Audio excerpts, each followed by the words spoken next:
how to make something blue. So this can be really one of things that we want from start.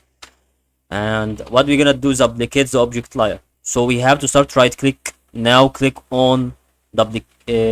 Okay, where is duplicate? We have to start to add something that we should duplicate it. Here is the layer and mask. Now we have to move this object like this, but we didn't say on the steps that we move it. So go full filter and then blur.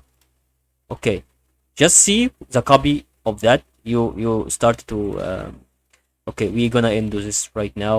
We have to undo the duplicate. So we're gonna make sure that we have to duplicate, and we're not going to do anything. So we have to start to duplicate it right now.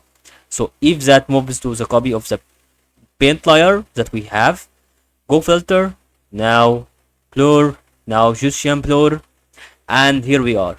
Change the layer mode to addition or overlay and its opacity.